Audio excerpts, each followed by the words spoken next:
Welcome back to Inappropriate Growth, the podcast where we dive deep into the messy, unconventional, and often hilarious journeys of successful entrepreneurs. Today, we have a true force of nature joining us, someone who seamlessly blends legal expertise with her heart of gold. I'm excited to have the leading legacy lawyer herself, Cynthia Gallardo. It's an honor to have Cynthia on the show. Her bio is incredible, from biology to law, entrepreneurship to community service. She literally does it all. I'm excited to unpack her journey and learn how she helps others build and protect their legacies. I'm excited to get inappropriate.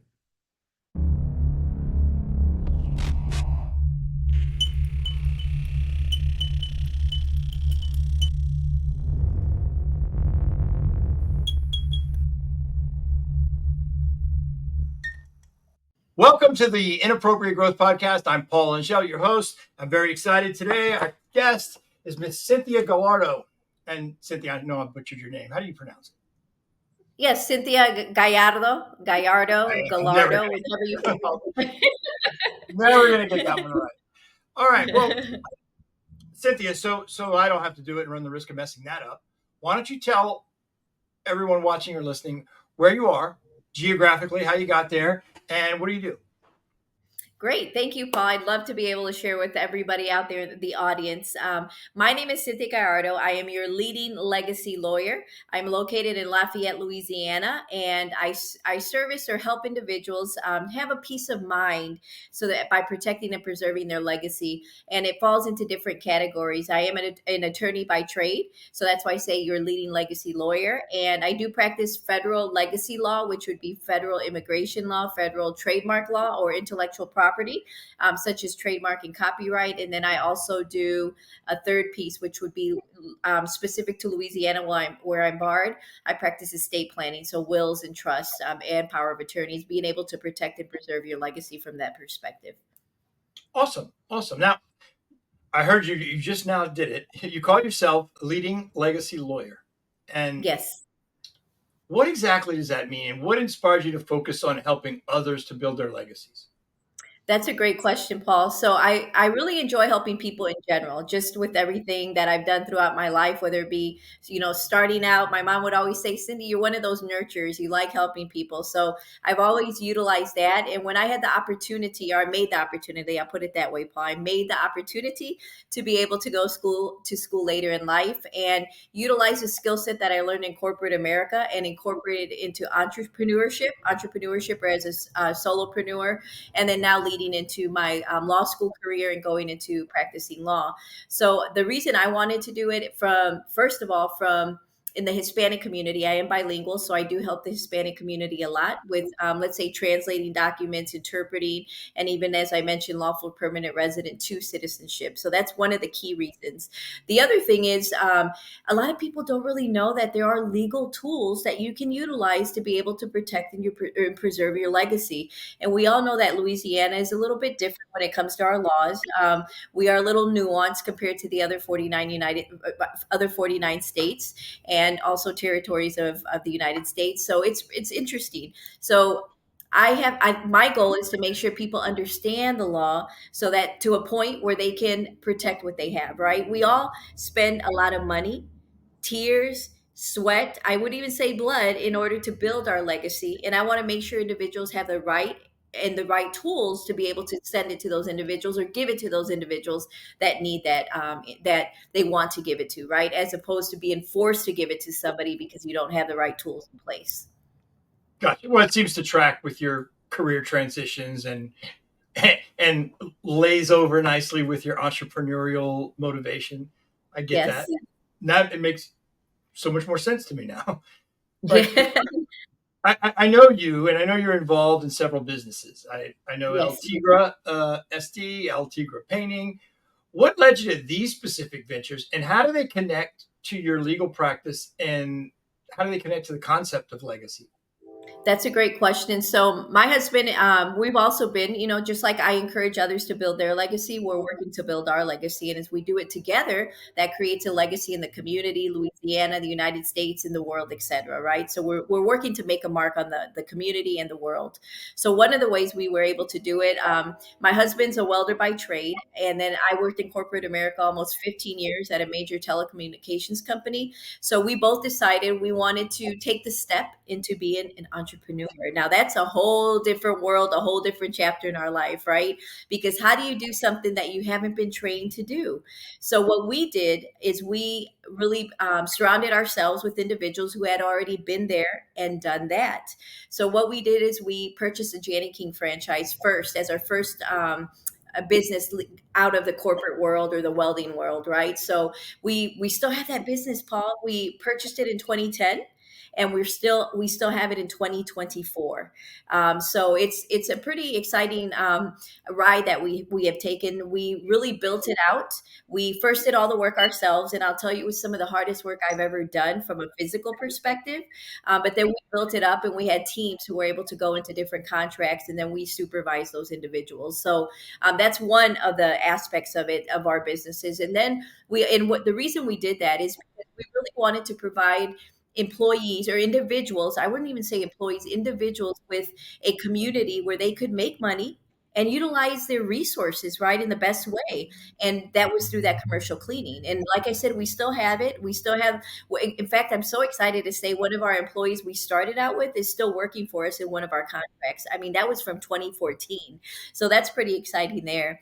And then the other part, my husband and I, kind of more of a silent partner from that perspective. My husband and I, we have another partner for the El Tigre SD LLC, and Tigre is basically a tiger in Spanish, right? So that is a mechanic and auto body shop, and it also tied in with a used dealer. So my husband and his partner, what they do is they purchase vehicles that are sold at auction, and then they reconstruct them in the body shop, they paint them, etc., and then they sell those vehicles as reconstructed vehicles. There is a big I would say misconception out there about reconstructed vehicles. Yet, if you truly understand and see that most vehicles that are sold at auction don't really have a lot of damage. My husband and his partner don't buy vehicles that they wouldn't themselves drive, right? So but they purchase the vehicles that have minor damage, they fix it, and then they sell it. And I'll tell you, since that point, my husband and I have never owned a new vehicle. They're all reconstructed.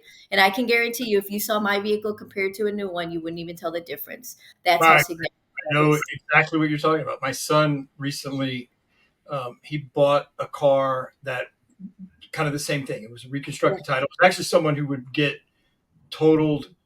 He had a specific body type. Like he liked Nissan Altimas from 2014 to 2018. Okay. And he has basically a graveyard of these cars, Oh, but wow. unlimited amount of parts. He really knows how to work on that specific car. He has a paint and body shop, and he sells low miles, you Yeah. know, Frankenstein versions of this car, but it's all what they call OEM equipment. It's not a Yes. vendor from some company. It's from this exact The car, just a original. different color. So Yeah. the car should have cost like $18,000. He got it for 7, and Exactly. he's had it. He's put over 100,000 miles on it. Still looks brand new. Yes, and you can't tell a difference. I mean, you think about it that way. Think about a human, right? Let's say you get a transplant of some sort. You're still the same human. It's just you have something different inside of you. That's what happens with the vehicle. It's a I don't know. I reconstruction. think I've seen a horror movie about that though. They got some crazy. Right. It Remember? goes back to the Frankenstein you talked about. All right, now I get the diversity of your path, and I Mhm. get where you were and where you are. Was there a specific aha moment that maybe propelled you to leave that corporate world and start your business? Yes, great question because we were at a point in our life, my husband and I, we focus a lot on giving free Bible studies to individuals in the community, so a lot of spiritual activities. So we wanted to center our whole life around those spiritual activities, and I couldn't do it in corporate America because I was working, let's say, 10 to 12 hours a day. I love doing what I was doing. I absolutely love. I worked in customer service. I really enjoy turning a difficulty or what somebody considers a complication into an opportunity to excel and create solutions, right? So I took that and then I put into this entrepreneurial type of thing. So we decided, you know what, we really need to give ourselves more time. My husband was working, let's say, 8 to 10 hours a day as well. So as an entrepreneur, it took a lot of front end work, but then we gave ourselves time by building out the business, first doing the work, then we created the teams, and then we had more free time to do other things. And I'll tell you, that's one of the reasons, the only reason I was able to go back part time to law school, part time, and then eventually complete law school, because I had that freedom or flexibility to put those spiritual things first and then work around with it as an entrepreneur.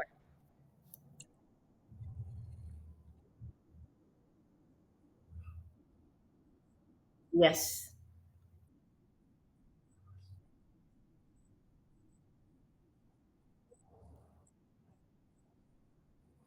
Great question. So I will first define legacypreneur, Paul, because a lot of times people are like, "What is that?" It truly is a word that I made up. A lot of people don't use it. So legacypreneur is part of my brand, right? It's part of.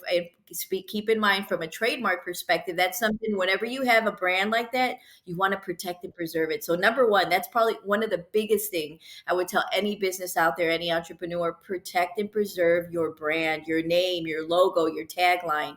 So that's, if you're taking notes, write that down: protecting and preserving that legacy from a trademark, intellectual property perspective. So in my case, legacypreneur is legacy plus entrepreneur equals legacypreneur. And when we say entrepreneur, it could also be an entrepreneur. So individuals who, like myself, who worked in corporate America, we use the same skill sets to build up that business. Now I took those skill sets and build up my business, right, or our business, and that's what an entrepreneur does. So legacypreneur applies to both entrepreneur and entrepreneur. So my number one thing or takeaway from this, I'll share three of those, three with you, and then I'm going to give you my secret formula. But number one is basically protected from an intellectual property perspective. I've seen so many times individuals have these amazing ideas. They share them, and then what? Later down the road, somebody has taken that same concept or idea and they labeled it a little bit different, but it's now a new idea for them and they trademark that. So I've seen so many concepts where people's ideas and names have been stolen. So I want to protect you from that.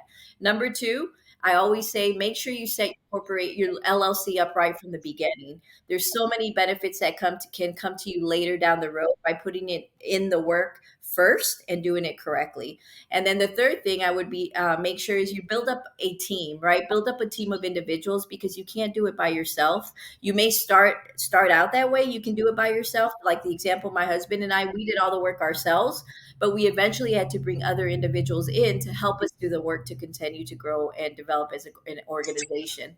So those are the top three things I would share. But I would also share, and I have a couple of books that I've co-authored, but in each of the books, I share the same concept or skill set. It's 5 key steps that I share with people to make sure that you are successful as you transition out of your corporate world or any type of change you're looking to make into entrepreneurship. And it's based on my favorite word, synergy. Synergy. When I was going to earning my MBA, or went to school for my MBA, we had to read The 7 Habits of Highly Successful People by Stephen Covey. I'm so glad we read that, and we had to give a report on it. But from habit number 6, synergize, I took the root word synergy and I created this concept around it, which is the whole is greater than the individual parts. I'm amazing by myself. I know you are too, Paul, but put us together and we can accomplish so much more. And that's what synergy comes down to. So if you were to, I'm going to say, if I could have you just draw on a piece of paper, if you're taking notes, a star.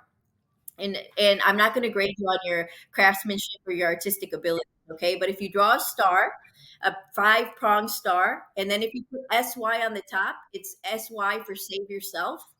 You can't help anybody else if you don't save yourself first, Paul. It's like if you're on an airplane, you have to put the oxygen mask on yourself before you can save the person next to you, right? If I want to save my son, who's 7, I have to put my oxygen mask on myself first and then give him his oxygen mask.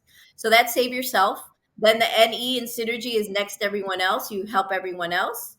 Then the R is reassess, readjust, or repeat. If just like a washing machine, you repeat, right? Once you have the right cycle, but you also have to reassess and readjust. Then you come to the G, which is the give. That's where I come into play. I help you determine who you want to give your things to, your legacy to, now and then in the future. So it's having the right tools in place for that. And then the why. This is my favorite, Paul.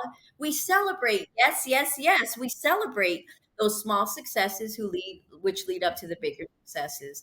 So those are the 5 key steps that I follow. It's synergy, the concept of synergy, and it's based on that star, because we're all stars. We all have a secret sauce, a secret ingredient inside of us, right? I agree. Now, you mentioned the synergy around like the Bible study and the work, the spiritual Yes. work. I know all of your ventures are grounded in some way to the golden rule. Yes. How does this principle manifest in your businesses and your legal practice? The great question. And yes, treat others as you want to be treated, right? And I'll carry that a little bit further with, I always, because I also do some leadership training and some coaching with a company called Skill Pass. So part of what I always share there is a thing called the platinum rule, which is treat others as they want to be treated. So you have to get to know who you're working with, right? Whether it be your team or your clients. Each of my clients is unique. Each of my customers in the different businesses is unique. Know your clients, know your customers, know your team, and you adapt to them, and you basically treat them the way they want to be treated, right? In within the capacity of what you can do. But that's really follows the golden rule: treat others as you want to be treated, and then treat others as they want to be treated. But you have to get to know them first to do that. Got it. Yeah. So, I mean, some people love to chat about nothing. Some people want to get to the point and get over with. You got to know, you got to take the time to figure out which one you're dealing with. And that's just true. Exactly. I guess there's a bunch of other ways people want to be treated. I'll give you a prime example. For example, me personally, I love to know the positive first and tell me what I need to change, Paul, but then give me another positive so I leave on a positive note, right? I love positivity. My husband, on the other hand, he's just like, shoot it to me straight. I don't care about the positive. Just tell me what I have to do and let me move forward and do it, right? So I work with him based on that knowledge, right? So there's a great friend of mine who's like a mentor. She said, Cynthia, work with those according to knowledge. So you get to know those individuals and work with them according to that. I'm sure they appreciate the fact that you took the time to get to know them, because Yes. I had someone say, "Hey, how about this?" And I'm like, "You've listened to nothing I've said." Exactly. I had a car. I got it from my grandfather. It was a big Buick, and had a V8. I guess it was a big engine. It got terrible gas mileage, and I drove all around. And I was like, I need to get a car that doesn't use so much gas. And I remember going to a used car lot, or calling a used car lot in Lafayette, Right. and saying that I've got my car, it's a gas guzzler. I'd like to trade it in on something that gets better gas mileage. She said, "Well, I'll check and I'll call you back." And then 20 minutes later, the salesperson calls me back and says, "Hey, I've got a great deal on a Chevy Silverado. This is the good one. It has the 351 engine." I'm like, that sounds like it's going to get even worse gas mileage. It's not looking for a truck. It's like, you Right. sounds like a great truck. But Right. I was waiting tables and I was a college student. I didn't want a big truck. I had to drive 20 miles one way to work every day. Right. Well, if I would have known you at that time, Paul, and if I would have been married, I would have referred you to my husband with his used auto dealer, so he would have given you the right truck, right? It wasn't complicated, but it just lets you know that some people don't know that simple Yes. little thing that could. What's great, the great news about everybody not listening or paying attention means all you have, the simple act of paying attention distinguishes you from others. Yes, I agree with you, Paul. And my mom always said, and I know you've heard this before, 2 ears in one mouth, you listen more than you speak. The more we listen, the better we can help those Can you around us. imagine how many times I've been told that? We have to act like we have 3 or 4 ears, Paul. That's how we can be more successful. Okay. Yeah, it might be a struggle. I mean, recently found my kindergarten report card, and like each Oh, of the 6 weeks, it was also like, yeah. Paul's doing well. It's just maybe he could talk a little bit less. Yeah. Well, you Every know time. what? Now you use that as an asset. It's an asset for you, right? Sometimes it's my greatest asset. It's probably my greatest detriment. Okay, there Uh, you go. It's all about balance. All about balance, Paul. it's how we spend it. All right, now you've also I guess you have a lot of spare time, so you've been involved in community service. I know that you've fostered children. Oh, We talked yeah. about leading Bible studies, but How do these experiences inform your work and your perspective on building a legacy? As far as like foster parenting and so Right. forth? And just basic community service. Just foster caring is the one that stood out to me. Yeah, so basically, anything we do, we should be doing to give back, right? And that's really what's the foundation of everything that I do, and my husband and my family unit, and those that I surround myself in my inner circle. And that's where foster parenting came into play as well. There's so many children out there who need just a hug to know that they are loved, and that, and I trust me, I'm the type of person, if I kind of like the Blind Side, the movie, if I see a child on the side of the street, I'll pick them up and take them home. And hey, you want to stay here with me? You know, in a positive way. Positive way. I love children. I absolutely. If I could have a house full of 100 kids, I would. So I think My it's wife really. is like that with animals. With animals. We would have 100 dogs in this house if I didn't pick it up. I think my husband might prefer that better, actually. But if I could build a community just to foster kids, I would do that. But I truly believe that every child just needs that positive impact in their life, that positive push or being a catalyst for them. And that's the way my husband and I looked at that from that perspective. So we always, with our children, we that came through, and I still consider them my kids, my children. I'm very proud about that. And of course, and even with the adoption. We've adopted our son, our last child that came through as a foster child. He's now our son. He came to us at 3 months old. We adopted him at 3 years old, and he's now 7 years old. So it's a positive story all around, a very positive experience for us. So to your question, it lays a foundation, always giving back, always finding a way to give back, and doing things not for our own interests, but making sure that we can impact others in a positive way. And I'll be honest, that helps me feel good, right? There's more happiness in giving than in receiving, and that's so true. I take that to heart, and that's the way I live my life. Well, and legacy. I mean, you turned someone in need of help into part of your Into my legacy. legacy. Yeah, Right. that's my legacy. Now you're their mom. That's Yes. fascinating. All right. You revived the Latinx Hispanic Law Student Association at Southern University Law Center. yes. Our I, alma mater, Paul. I wrote SULC and I'm like, what is that?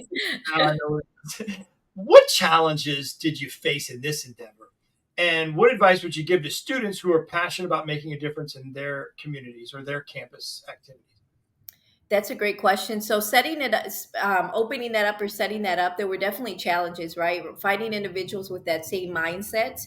And law school, we're so busy, busy, busy, busy. It's really, I would say the biggest challenge was finding the time to do it, but then more happiness in giving than in receiving, the ways you can help other people. That's really what made that impact for us, for those individuals in the group.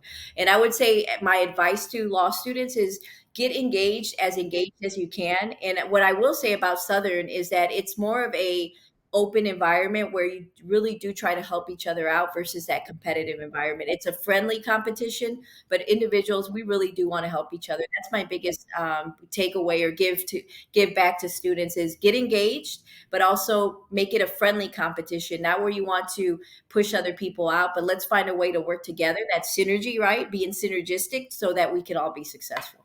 You're on the Inappropriate Growth podcast. Um, what does inappropriate growth mean to you? And how does that play? How would you say it's played a role in your journey? Well, definitely in my case, because I've had the opportunity to work with you, sit with you, and see what you do. It's helped me a lot to really open my eyes. And I would say, just in the time that I had worked with you, you made me think about things and really question things that I hadn't done so before. So it's helped me to see that, you know what? Inappropriate growth based on numbers, you put that out there and envision something, write it down. You can do so much with that, Paul. You can do so much with that. So you were the catalyst for me to really sit down and think about those things, really put it on paper and see what we can do to establish those goals leading into the next quarter, the next year, etc. So I do appreciate that. I do want to say thank you. You pushed me, and I'm glad you did. And it really made me sit down and look at what I needed to do. And I still have a lot of room for growth. Um, that growth is there. It needs to be continue to grow. And I know I need to be the catalyst to make sure that happens. I always think you're either growing or you're shrinking, Yeah, and exactly. not shrinking in a good way. Like it's you're either living or you're dying. You want Yes. to you're moving forward or you're backing up. So Exactly. I liken that a lot in my when I talk to individuals too, Paul, to a body of water. Like think about a pond at our where I live. We have a small pond, and if it becomes stagnant, it becomes murky and stinky. And who wants to be murky or stinky, right? So we have to continue most to people do grow. not want to be murky. Right. Most people do not fall. Some might, but most don't. So, in order to continue to grow, that growth you talked about, we want to be able to have that lifelong learning. And that's what this is about. It doesn't just have to be about work learning or secular learning, it can be about other types of learning. Basically, a lifelong learner is what we want to really push, right, or emphasize here. Yeah. Well, and you'll learn this when you start getting older and older and older. You start learning things about like how the eye works and how hearing works and what a sciatica nerve is and Right. You'd start learning about different things based on your lifestyle, right? Or what age group you're in. but those aren't as fun as like learning a language or Yeah. learning about a new topic. And I'm curious. I'm in this vein. I mean, you're not going to stop learning. You're not going to stop growing. You're not Oh, going to no. stop. What do you think is next for you? What dreams and aspirations have you not hit yet? And professionally and personally, what's the future look like? That's a great question, Paul. So for my law firm, there's definitely I see it as growth opportunity in the sense of helping more individuals create their legacy, right? So that's number one for me from that professional perspective, and then also from a personal professional perspective, I would say I've co-authored with other authors in many books, and I really enjoy that. I've written one book for children. It's called You, Me, and DNA because I love DNA, Paul. I have a background in DNA, in biology, so that's a book geared towards children between the ages of 7 and 9, giving them a scientific approach to why they look the way they do, to increase their self esteem and help them appreciate others around them, right? So most people really can't argue science, most people, but when it comes to DNA, you can't really argue DNA, right? That's a part of who we are. So that's one aspect of it. And so my next step with that is, and I have it in Spanish and English, by the way. It's You, Me, and DNA, or Tú, Yo, y ADN. And then there's going to be a series based on DNA there for children. So my next series is it's about families, building families through adoption. And so in the first book, my nephew is the star, the narrator. In the second book, it'll be my son. And then the third book I already have in the works.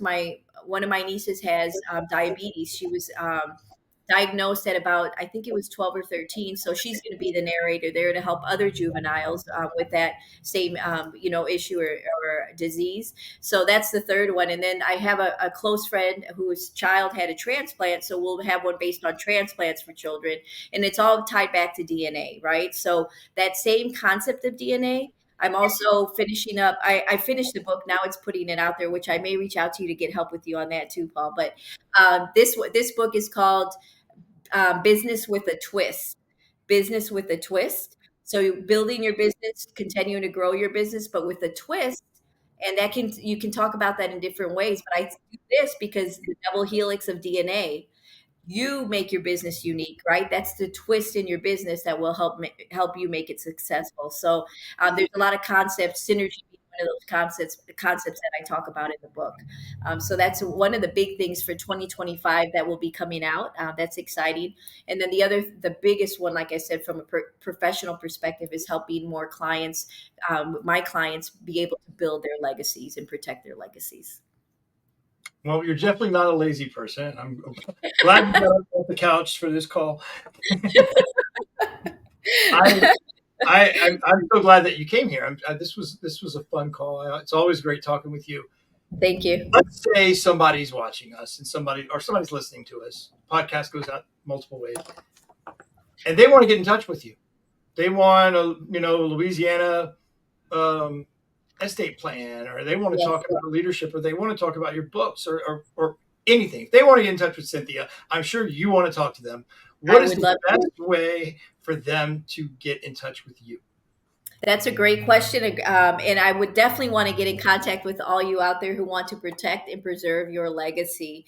So you can reach me at Cynthia Gallardo Legacy on Instagram at Cynthia Gallardo Legacy, or you can also reach me directly via my email, Cynthia, my first name, at Cynthia Gallardo, my first and last name.com. Try to make it as easy as possible. And then you can also call me directly at 337-517-3977. And you can go to my website. I will put that out there, www.cynthiagallardo.com. You are everywhere. This is awesome. Well, this has been a treat. I'm excited about this. I'm excited to put this all together and for everyone. Thank you again so much. You made this podcast so much better. And I want you to remember, just as much as I want all our listeners and all the people that are watching to remember, if you're going to grow, chances are you're going to have to do something inappropriate. That's right.